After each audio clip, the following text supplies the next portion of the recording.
So I'm a little uncomfortable actually speaking at a rally instead of covering one, which is what I used to do with the stranger. Some of you may know me as David Goldstein. Some of you may know me as Goldy. And some of you may know me as a cautionary tale, the first person in America to lose their job over a $15 minimum wage.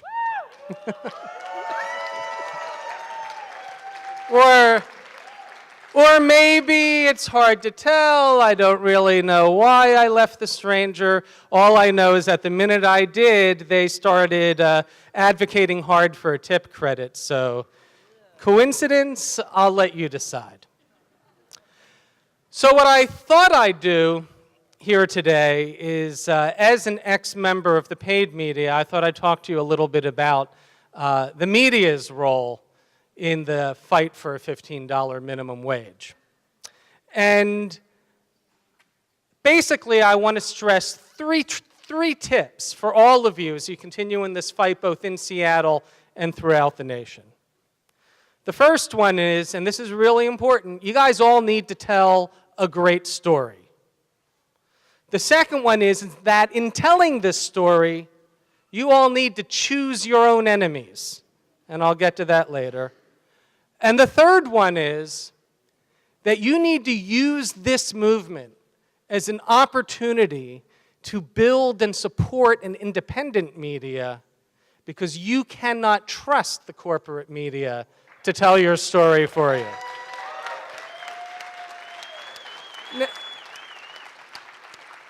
Now I want to make my point on that tip number one about telling a great story, and I'm going to do it by a little exercise which I'm sure you're all familiar with. It's a little call and response.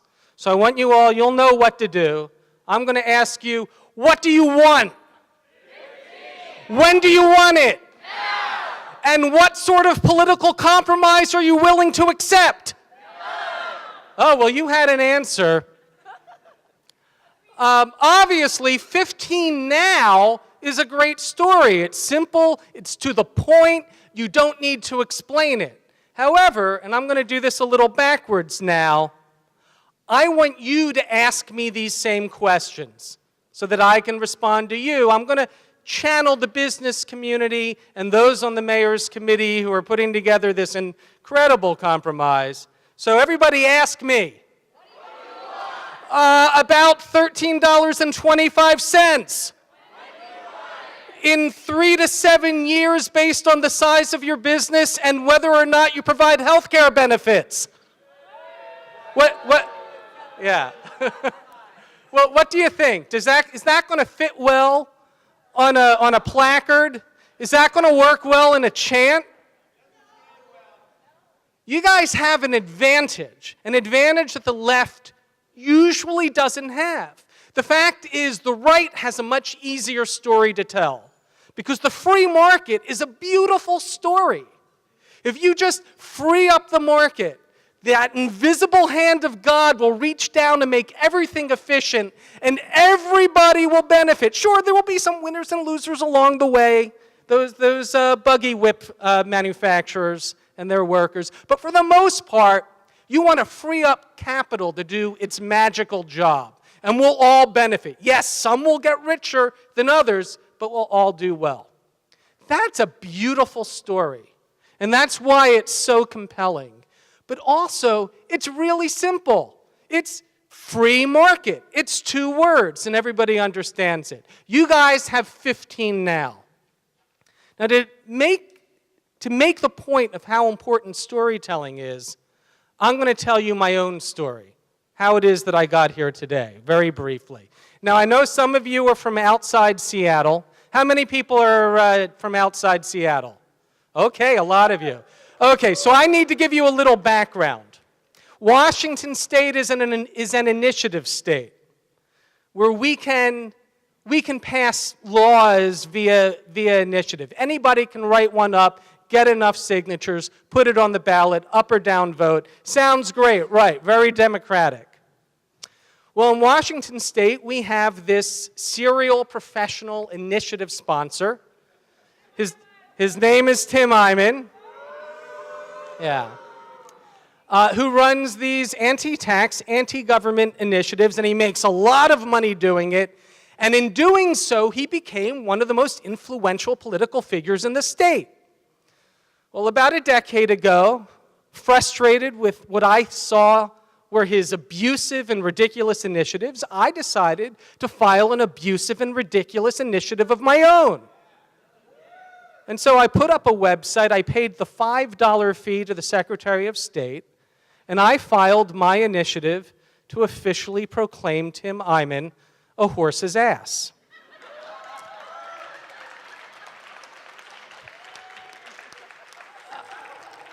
I sent out an email to friends. We all had a good laugh about it, and I thought that was the end of it. And then a couple weeks later, a reporter discovered my initiative on the Secretary of State's website, and suddenly all hell broke loose. I'm on the front page of the newspaper.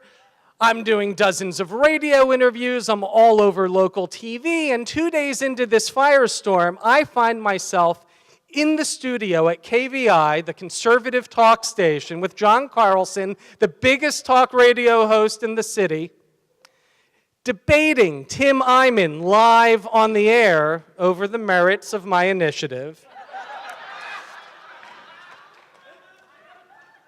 And at that point, John turns his TV monitor around to show me my website, horsesass.org, live on Fox News. The story had gone national, and I had this epiphany, which is there is a reason why arrogant, obnoxious assholes like Tim Eyman get so much press. It's because he's provocative. It's because he's outrageous. It's because he gives great quotes. But most of all, it's because he tells a great story. And that is what the news media is in the business of delivering, great stories. If you give them a great story, they will tell it. But our media is so obsessed with being neutral and objective and fair and balanced that if they have this arrogant, obnoxious asshole on the right, they have this pathological need to balance him out with an arrogant, obnoxious asshole on the left. And it was at that moment that I knew that I could be that asshole.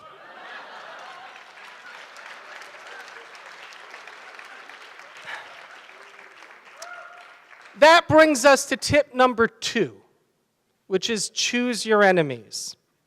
I chose my enemies well. I chose Tim Eyman, who was one of the most prominent political figures in the state, and he stupidly engaged me. In 2004, I turned the campaign website from that initiative into a political blog. Right around the time this right-wing blog took off and was getting all this attention. But you know, the media, they needed a liberal blogger, they needed somebody on the left, and that blogger at this very popular right-wing blog, he stupidly engaged me. And when my presence grew, I switched my attention to the Seattle Times editorial board. And from time to time, they stupidly engage me. You need an enemy, not just because it's going to bring you an audience, not just because it's going to give you a reason for being. You need an enemy because every good story has a protagonist and an antagonist, and it does not matter which one you are.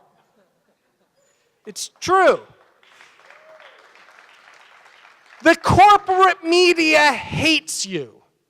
The political establishment hates you.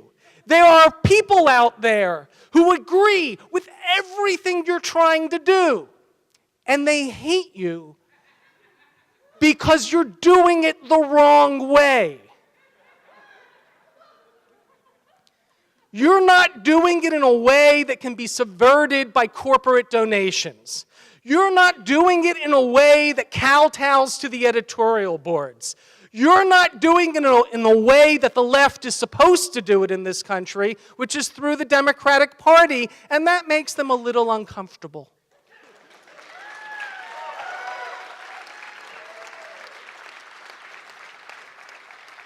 So when you're out there and you're talking to the press, I want you to make sure that you choose a good enemy. I want you to make sure that you pick the weakest, most ridiculous opponent you can find and say that that's the voice of the opposition. Sustainable wages would be a good start out here. Don't let them pick an enemy for you. You fight against the people you want to fight against. If it's a big corporation, it's a big corporation. If it's a crazy right-wing businessman, it's a crazy right-wing businessman. But don't let them tell you who you're fighting. You tell them. And then finally, very quickly, because I'm running over like I always do, the third point.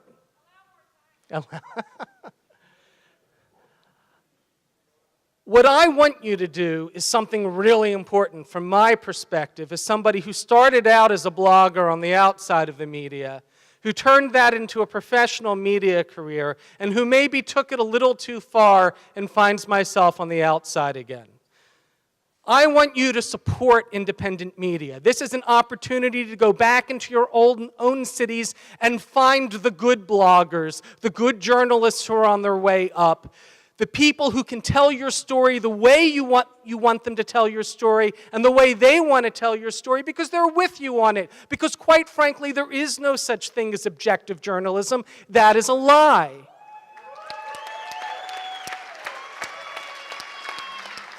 And in the end, no matter how much a professional journalist may agree with this cause and want you to win, in the end, their paycheck is being signed by somebody who is against you. In the end, any journalist who is working for a corporation, no matter how good that publication is and how good they've been in the past, has to look over their shoulders to make sure they're not pissing off their employer. And they're not disappointing the person who signs their paycheck. So I want you to do something personal for me. I am at Goldy HA. That's GOLDYHA. That's my Twitter handle. I want you all to follow it. And I want you to retweet me whenever you see something I say, because that helps me build an audience. And I want you to go to horsesass.org, not .com. .com is usually a porno site. There are some on the right who say that horsesass.org is a kind of porn too. And I want you to follow me, and I want you to read the type of stuff that I write. And then I want you to go back to your cities and look for bloggers like me. And I want you to follow their Twitter feeds, and I want you to retweet their posts.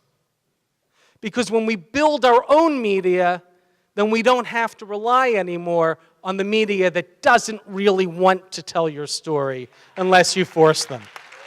Good luck. I would like to now welcome a leader from the Occupy Wall Street movement who helped to bring the concept of the 99% to the United States, Mary Clinton. Thank you so much. So as an organizer, I don't cover rallies. I usually organize them. Like Goldie, I'm not used to the podium.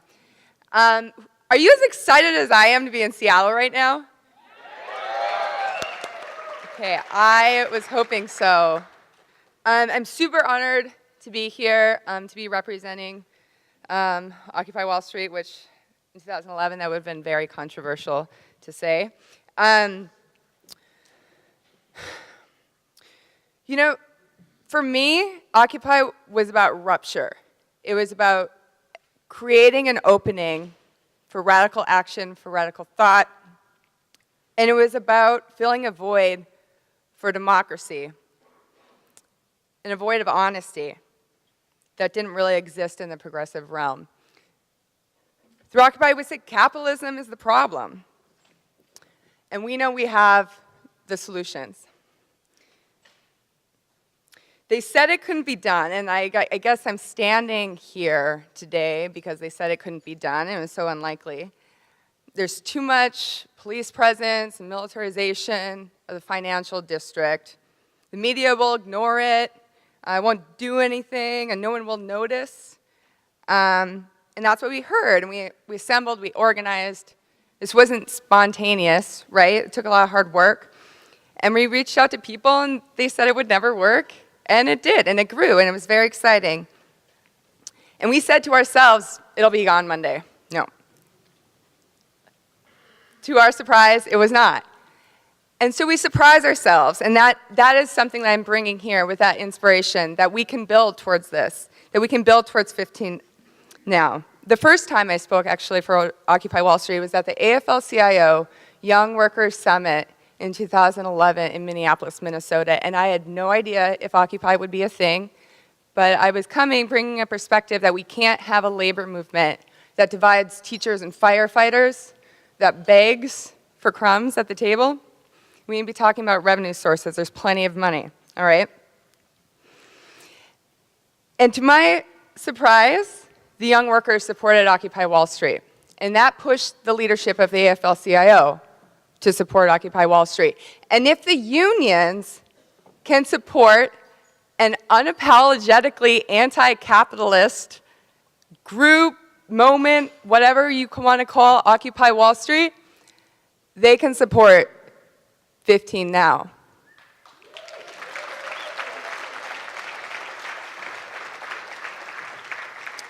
We know it can be done. And so I'm so thrilled that we have organizations that are running candidates on a socialist platform, on a people-powered platform, whatever you want to call it, that are fighting for working people and fighting for 15 an hour. Because it can be done. We know the system is rigged. We know it's not about the money for them. For them, it's about power. They don't want us to have the power. They don't want us to have the power to win $15 an hour for working people.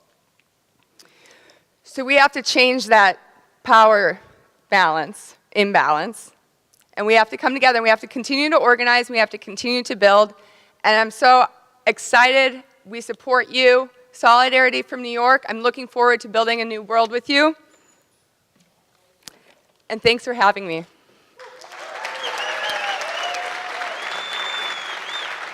Peter Taaffe is the General Secretary of the Socialist Party, and I would like to invite him to join us. Thank you for accurately pronouncing my name. I sometimes have difficulty with it myself.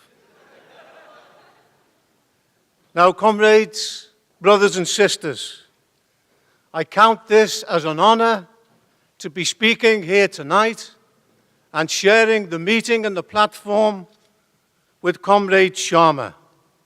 I don't think it's an exaggeration to say that the victory of her and you here in Seattle has resonated, of course, throughout the whole of the USA, but it's had a powerful effect in Britain and a tremendous effect throughout the world. I can say that with some accuracy because I'm not just the General Secretary of the Socialist Party of England and Wales. I'm also a leading member of the Committee for the Workers' International that has organizations in 45 different countries. And I can assure you,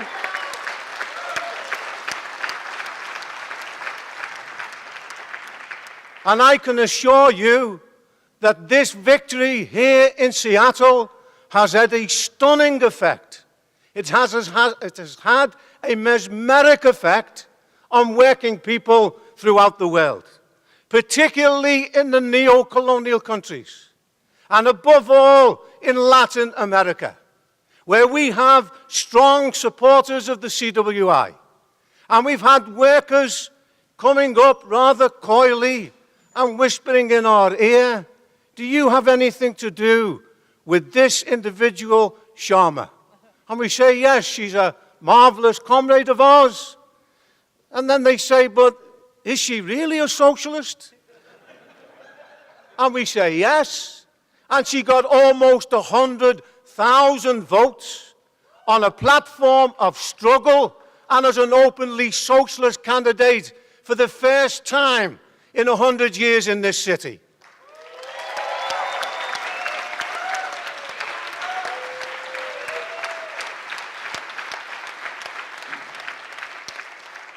That is the music of the future, not just here in the USA, but I would say of the world. And why did it have such an effect? Because remember, America is still the richest country in the world, but it's also the citadel of world capitalism and of world imperialism. And the simple message has gone home. If they can do it in Seattle, we can do it everywhere and strike a blow for working people.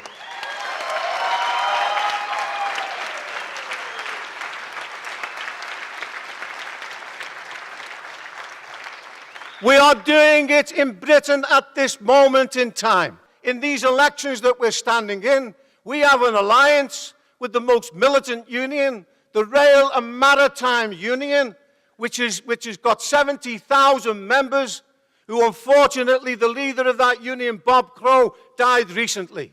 They're in a coalition with us. The Trade Union and Socialist Coalition is putting up 561 candidates in the local elections and the European elections in 1 month. And we're doing that because we have stood individually. But we need to go much more than that. One comrade speaking here tonight spoke about power. We're all about empowering working people, giving them confidence in their own strength. And a step towards that is to stand across the board against all the pro-capitalist parties that include the Labour Party in Britain, that is now no different than the Democratic Party in the USA.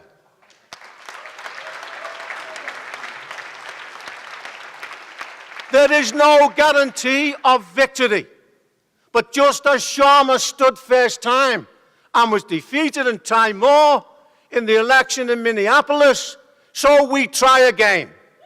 The capitalists are determined.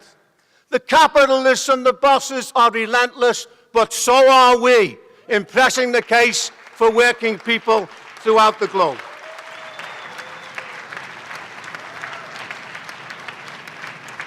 And we are not just standing in one country like Britain. I visited South Africa last year, and I saw the marvelous black workers of South Africa. They were shot in the back. I spoke to the Marikana workers. The organization that they threw upon their shoulders, the African National Congress, the National Union of Mine Workers Union itself, actually used thugs to fire and kill 31 miners. That salutary blow led to those workers determining, we're going to break with this pro-capitalist party. We're going to organize our own party, the Workers' and Socialist Party, and they will be standing in the election in the course of the next couple of months. And I hope they will get at least one MP, a marvelous worker who's been there fighting alongside of the miners at the present time. And why are we so confident of this, the possibility of us making a breakthrough? Not only do we have the fresh example of what's happened here in Seattle, we also have our own history and our own experience, because we've done it before. We've elected 3 MPs in Britain who stood under the banner of our ideas in the past. We defeated the Tories in the city of Liverpool.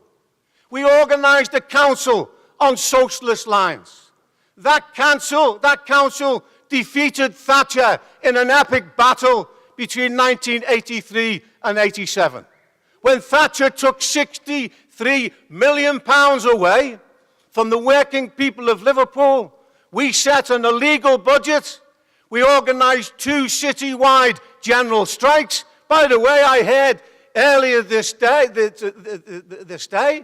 that the difficulty of organizing in the unions, and I don't diminish the difficulties of a conservative trade union officialdom, but we got the mass support of public sector workers in Liverpool. We know about right-wing trade union leaders, but where is it written that we cannot form an alliance with the ranks of the trade unions and form an alliance that can be successful in the struggle itself? We defeated Thatcher, but also we expressed in the language of the living standards of the working class. Reforms were implemented in the city of Liverpool. 5,000 council houses were built. So much building was taking place that the average worker in Liverpool thought that Trotsky was a construction worker, as a matter of fact. We built a special school. We built a park. We employed 2,000 of the most downtrodden black and Asian workers in the city of Liverpool. We showed in the language of living standards, the ideas of socialism, if you like, in one city itself. But we didn't just defeat Thatcher once, we defeated her twice in the epic poll tax battle itself. We organized 18 million people not to pay the poll tax.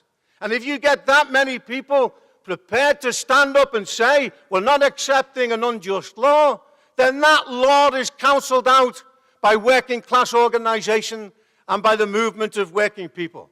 134 workers were jailed, of course, throughout the country.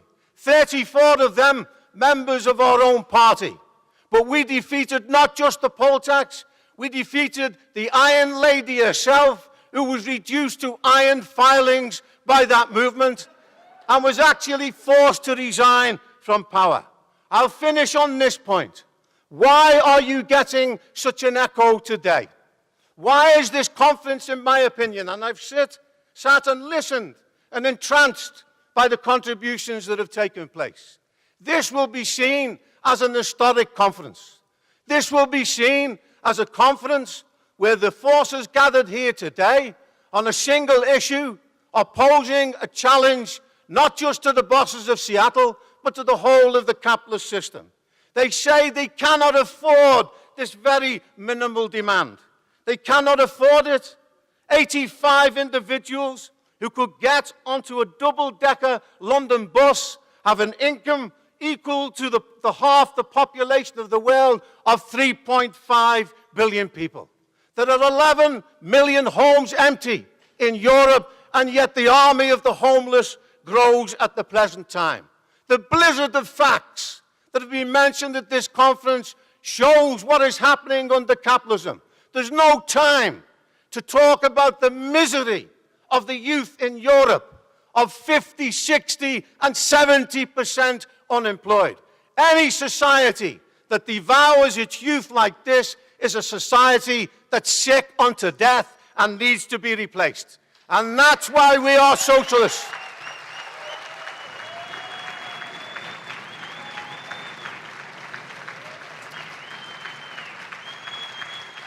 And that's why we are socialists.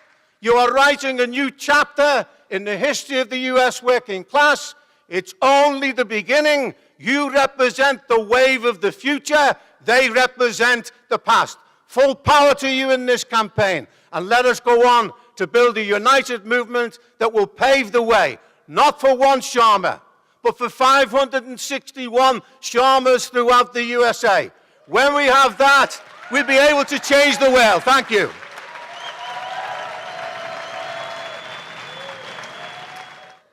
Next up, Paula Lukaszek is a union leader from wfse, the Washington Federation of State Employees, Local 1488, representing thousands of state employees in this area, who has been tremendously supportive of 15 Now and tremendously generous. So please give it up for Paula.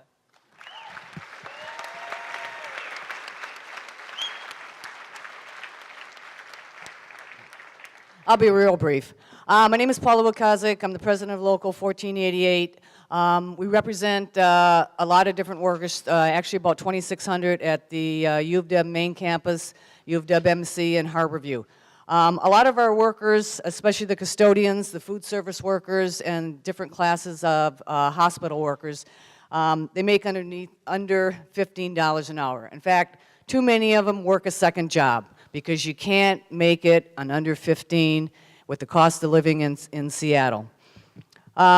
This is why Local 1488 decided to support the 15 Now. We actually gave a donation of $20,000, and we're looking for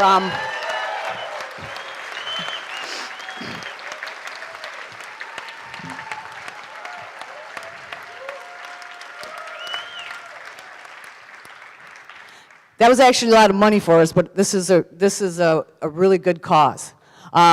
The other thing we're trying to do is there's a lot of other locals in our state, state workers that we're trying to get to support this. And one of the reasons our council is trying to support this is because 1 in 10 state workers for general government make under $15 an hour. You know, that's just way too high of a figure. In spite of the fact that the Seattle Times constantly says state workers are overpaid. How can you be overpaid if you're making 11 bucks an hour? You know? I want to talk about one other of our locals up in Bellingham. There were a lot of people up there that were making less than $15 an hour. So they did a survey and they presented to the administration when they were bargaining how many of their full-time employees were on food stamps. And they shamed that administration into bringing people up to at least 15 bucks an hour. You know, it's a shame if you're having to work full-time and you still qualify for food stamps. So the last thing I wanted to say is that my employer, the University of Washington, is a large corporation.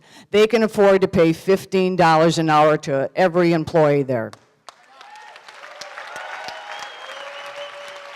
Goldstein. I would now like to welcome Carlos Hernandez, leader of the Seattle Fast Food Workers Strike and Movement. Please join us. I am not people always tell me that I need to speak a little, I don't know, higher, but with a microphone is cool. It seems like right now it is like a big dream, you know, when I start to get involved to know about the fast food strikes. A lot of people who were talking about $15 an hour was seems as crazy people. And I remember at Seattle Central Community College, I am a student there, and I work there part-time. I remember being there and see the Occupy movement. I think that is amazing, and that they really made people conscious and more aware about inequality in the United States. And I feel that Occupy deserves a big, like, here.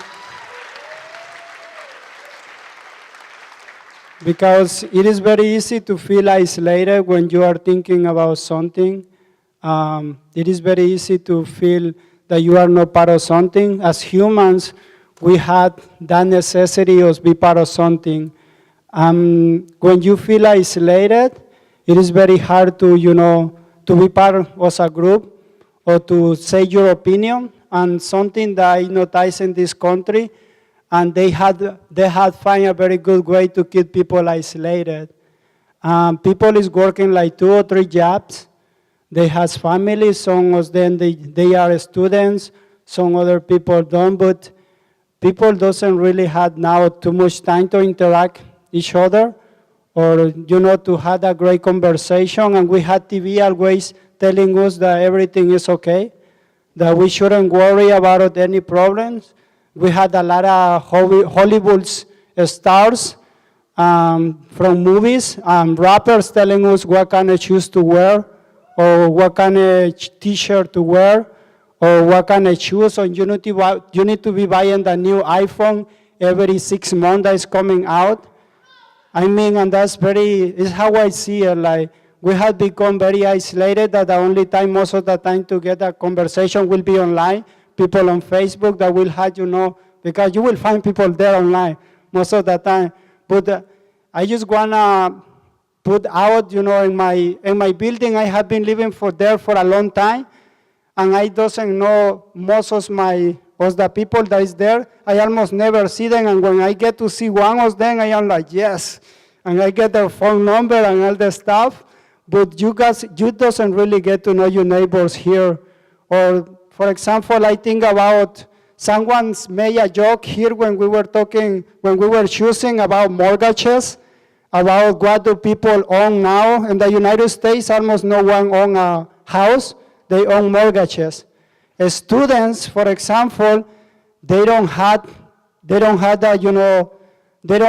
this many things to see to the future, because everything, education every time is more expensive, and what you get all the time is like loans that you need to pay. So how I see it, 15 now, and $15 an hour here in Seattle is bringing people together and bringing people to recognize the inequality that exists, recognize social problems. And it is very important that we recognize social problems, that we recognize that we need to be together to be able to actually accomplish something.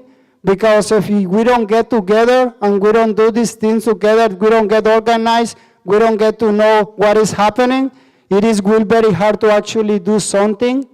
And what I see is $15 an hour right now is as a way bringing people together. The people that before was feeling isolated, they actually feeling that they had a voice. And it is amazing that we right now are talking to put the valley for $15 an hour minimum wage. And we are the only city that are actually talking about putting a ballot right now in the Congress. And we had Chama Sawan that we know that represent people and not corporations. Thank you so much.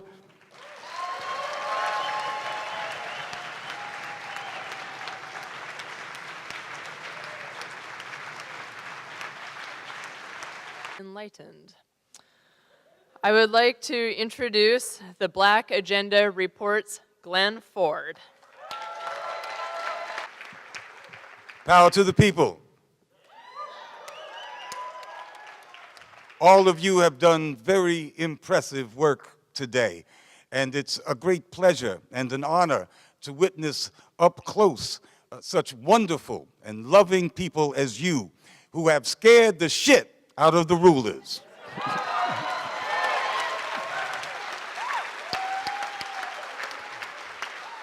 And you have scared them shitless, not just in Seattle, but from coast to coast, and now we learn from our brother from Great Britain all over the world. That's a wonderful thing. It's a beautiful thing. It's a beautiful thing to behold. Mayor Ed Murray is clearly having palpitations. We could feel him all the way in New York.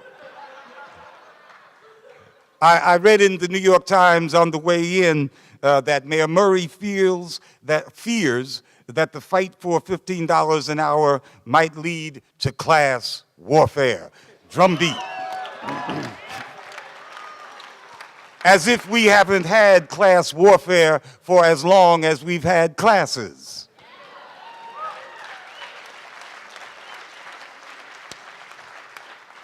Mayor Murray's statement shows how self-styled liberal Democrats like him share essentially the same worldview as their Republican counterparts. The only difference is in their tone and how much race they inject into their tirades.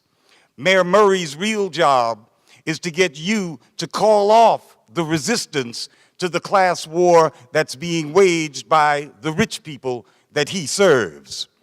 When he says that 15 Now's determination to see this fight for a livable wage through to victory raises the specter of class war, he is calling you the aggressor. He's saying that you started this war, that you are the destructive parties. He is calling you the enemy. And that should tell you that he is as much your antagonist as the race-baiting Republicans.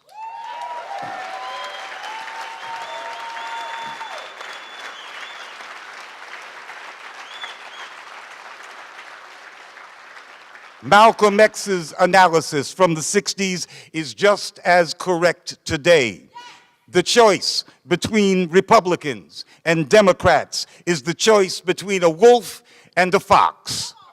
Mayor Murray is a fox, but you are making him show his canine characteristics, and that is a measure of your great progress so far.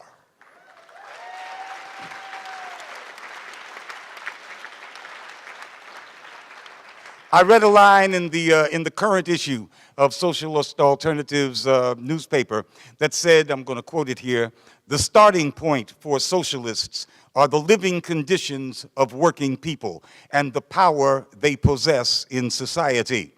And of course, the power that working people possess in society will determine their ability to change their living conditions. And one of those conditions is wages. So yes, the struggle for decent wages must be a struggle for power. When we say all power to the people, we're talking about overturning the power of capital to decide the conditions of people's lives. We know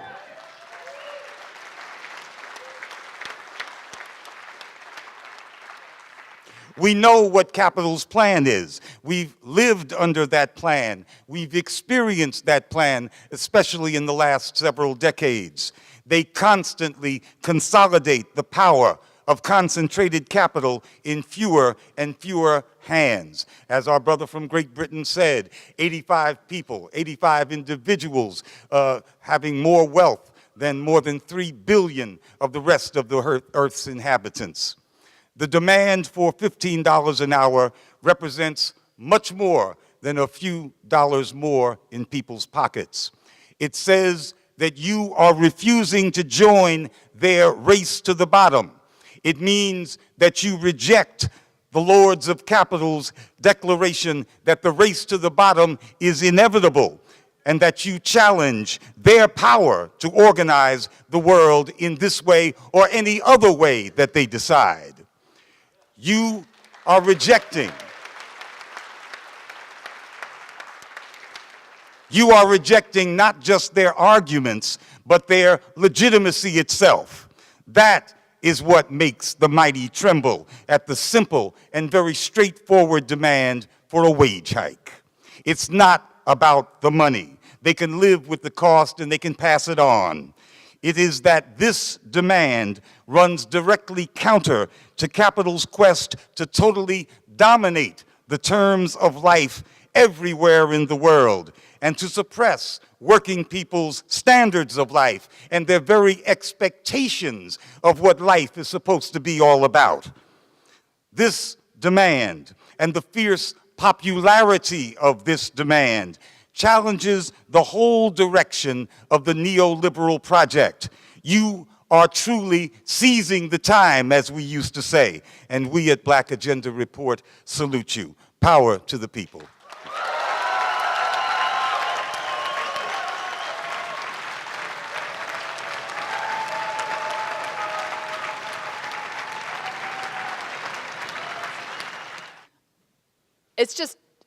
It makes me speechless to finally have a leader that does this city's working class justice. And I would like to welcome Shama Sawant. My sisters and brothers, everything that we've been seeing today and so far in the movement reminds me of something that a writer from The Nation wrote about our movement recently. The first sentence of his article was, "There's an old school revivalist fervor to our movement." And he is so right. We are reviving those days of genuine struggle, and the vocabulary is changing. And today's event is really a reminder of how far we've come in such a short period of time. A speaker who spoke before me said that even a short while ago, even a year ago, the demand for 15 was laughed at. And it's and I'm going to talk about the mayor's committee, obviously, but the fact that the mayor, less than a month before election day, came out in support of 15 and formed the committee, the Income Inequality Advisory Committee, as the first order of duty when he took office, is a sign of our success not his loyalty to the demand for $15 an hour.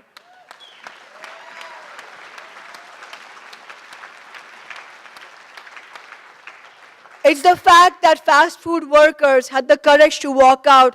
It's the fact that the labor movement and low-wage workers themselves went door to door in CTAC, convincing people that $15 an hour was correct, was justified, and would be good for the economy. And the highlight of this past week has been that the committee has not delivered. And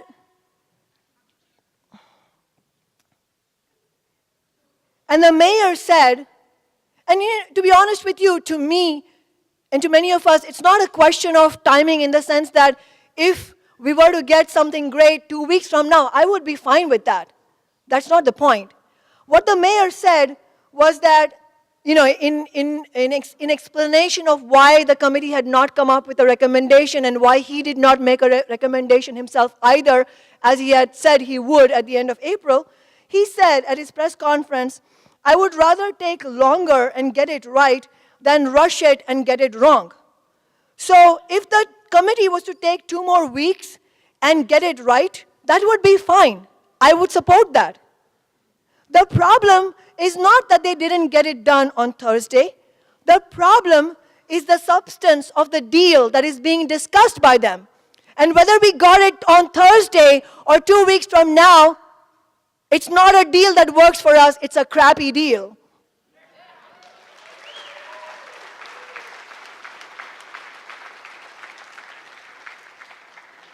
The labor representatives on the committee and myself put forward a proposal. Big business goes in to 15 right away. Small businesses under 250 employees and nonprofit human service providers get 3 years of phase-in. We get a cost of living adjustment every year, and we don't have any tip credit, total compensation, teenage wages, or training wages.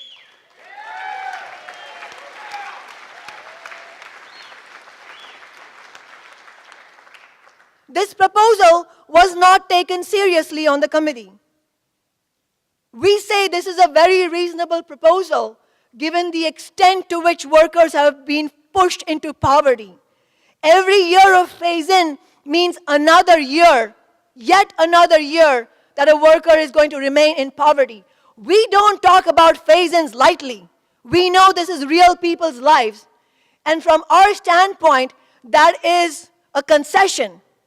That is a concession that we were willing to make in order to meet the other members of the committee. So why did the committee not discuss it? And this is the real problem with the committee. The committee includes me and labor representatives, but it also includes the Chamber of Commerce. And when it includes the Chamber of Commerce, it includes Starbucks, McDonald's, Amazon.com, Boeing, Microsoft, all the big corporations. The committee includes people, business owners, who both funded the anti-15 campaign in CTAC and actively spoke against it. The committee includes opponents of the paid sick leave initiative in Seattle 2 years ago. This was the committee that was formed, and we pointed out from the very outset that this is an artificial coming together of 2 groups with completely divergent goals and loyalties. Our goal is to fight for a strong $15 an hour. Our loyalties lie unambiguously with low-wage workers and the working class of Seattle. The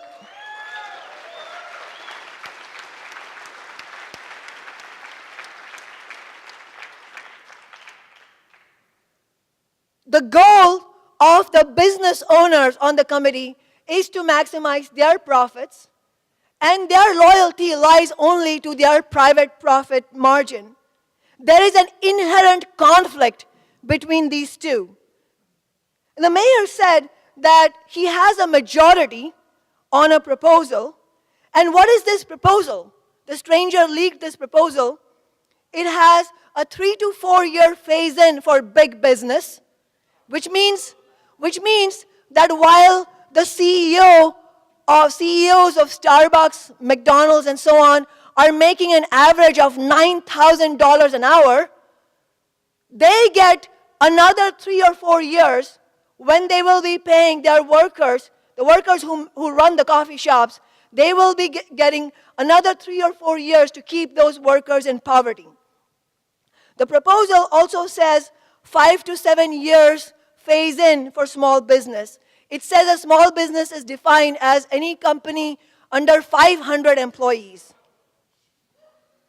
The only people who think that that's a small business are the businesses themselves. The proposal also includes tip credit, healthcare credit.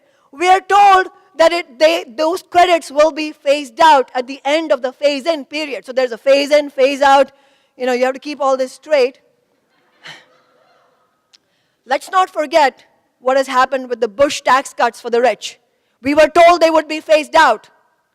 Let's not swallow these promises because we know they won't be upheld. If we agree to a phase out now, 2 years later they will be telling us, well, we can't phase it out now because there will be massive job loss. We know they're lies. The proposal also says there is no cost of living adjustment until the phase-in period ends.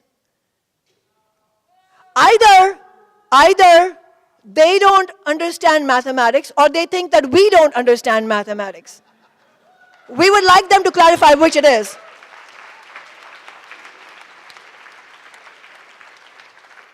As the Alliance for the Just Society and other living wage calculators have stated, workers need, to have a bare existence in Seattle, given the cost of living, we need at least $15 an hour in today's dollars, which means that if you don't get an inflation adjustment every year going forward, then the 15 that you get is going to be in name only, not in the purchasing value of the dollar. We understand this, and we've been trying to patiently explain this. Some of you who may have read the comments on the Slog article know what people's reactions have been. And I wanted to quote just one of them who said, this is a low-wage worker who said about the 7-year phase-in. He said, "Dear Mayor, if I phased in my rent over 7 years, will the police not evict me?"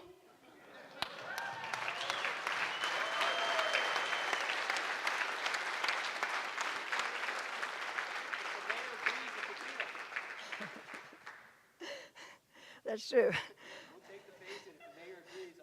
Yes, we'll see if the mayor agrees to that officially. Mortgage payment phase in, electricity bill phase in.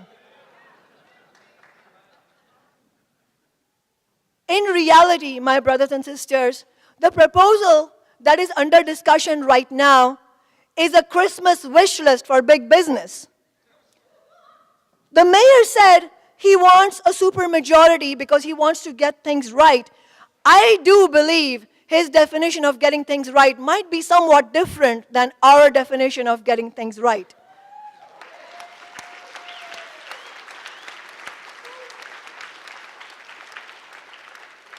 While he is preoccupied, and while the political establishment of Seattle is preoccupied with getting a supermajority on this artificially appointed committee, we have a supermajority in Seattle. 70% of Seattle wants a strong 15. That's the supermajority we care about.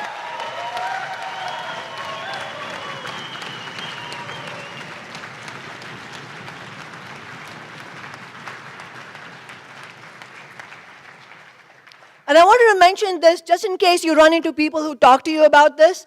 One Seattle, the AstroTurf pretend organization created by big business, had their own poll, conducted their own poll, in which they asked a loaded question. They said, "Do you support this proposal by Socialist Council member Kshama Sawant?"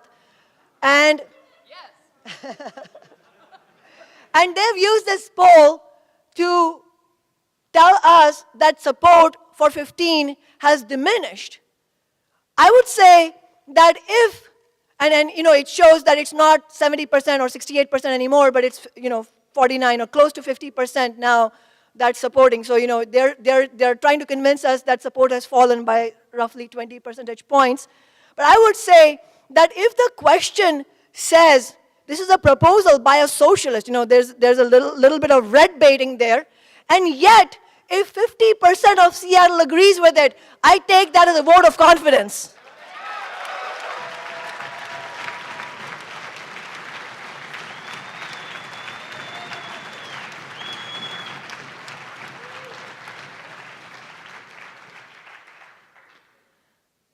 And regardless of what happens with the committee in the next few days, our task for the coming period is clear.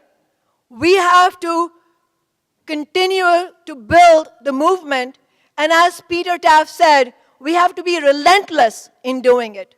Never forgetting that the forces that are arrayed against us, the forces of big business, the forces of the super wealthy, the forces of capitalism, are going to be relentless, and we cannot give an inch. The City Council will be involved in deliberations sooner or later. We have to be out on the streets with our signature collecting campaign and our campaign of conversations. We are on a campaign to win over people we know agree with us, but aren't there yet. So our task every morning, our challenge should be talking to people we haven't talked to before. And I say this often to my fellow activists, if you spend the day talking to people you already know, you haven't done your job. Talk to people you don't know.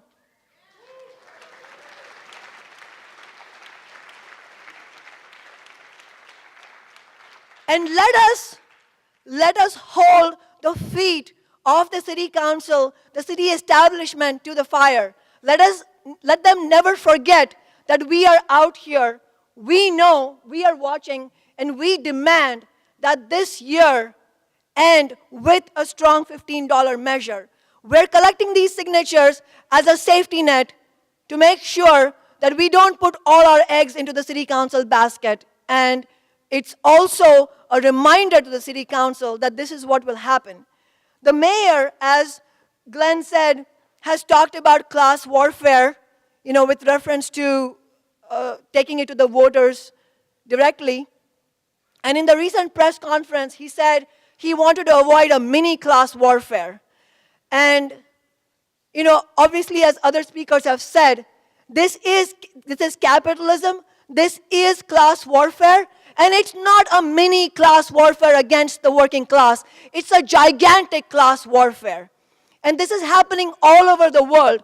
What is different in Seattle today is that workers are starting to fight back.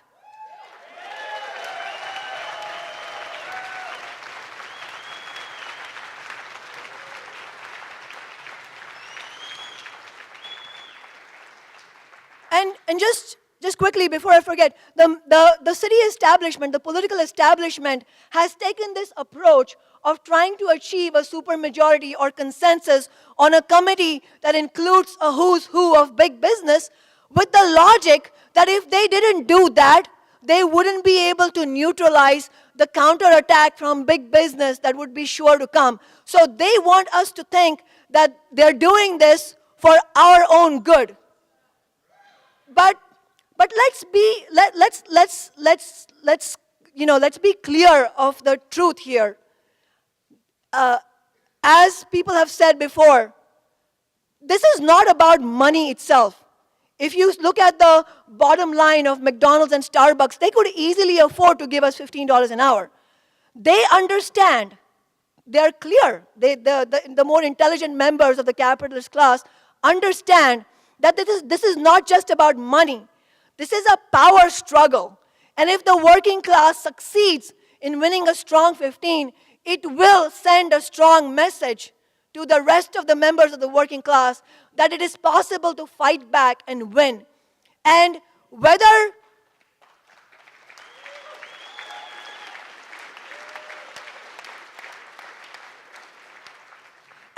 we do get it done through the City Council or through a charter amendment, big business will be on the rampage. Regardless of the mechanism, they will fight back because they understand it's a direct challenge, it's a direct defiance of their domination.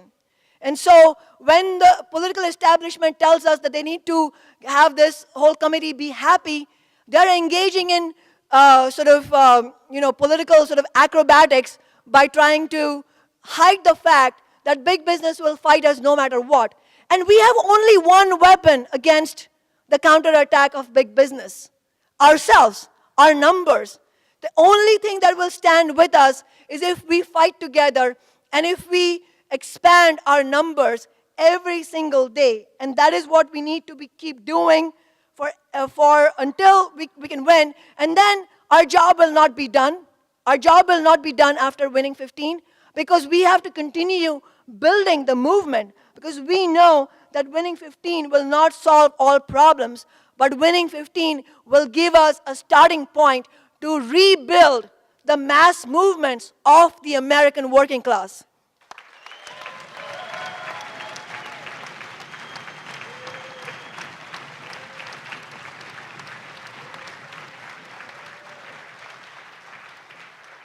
The labor movement has a tremendous responsibility on its shoulders.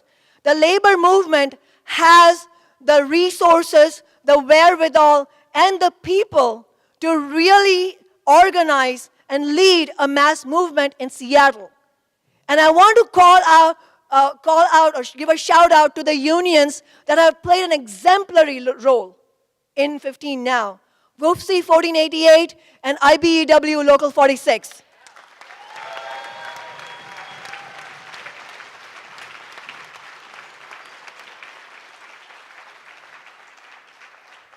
They are showing what labor leadership should be doing all over the nation. And I'm really honored to have them with us.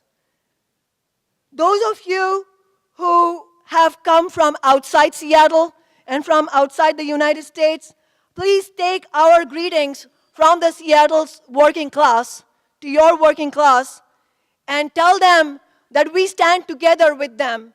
And we would not be able to succeed in defeating the forces of capitalism unless we built not just a regional and not just a national, but an international movement of the working class.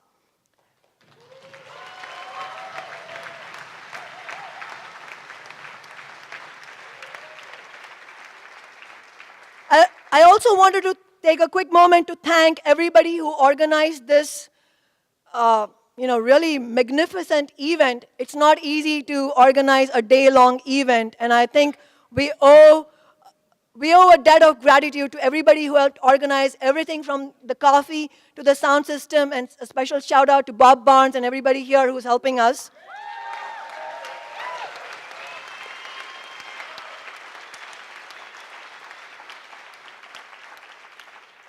Thanks to Franklin High School for hosting the event. Thank you to everybody. What?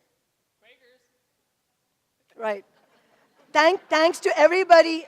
Did you say you're a graduate of Franklin? Okay, that's why. Thank you to everyone who has already poured in time and financial resources into 15 Now. You know that will be well spent. Thanks to everybody else all the organizations who have stood by 15 Now and taken this fight on their own shoulders. Thank you to the Occupy movement.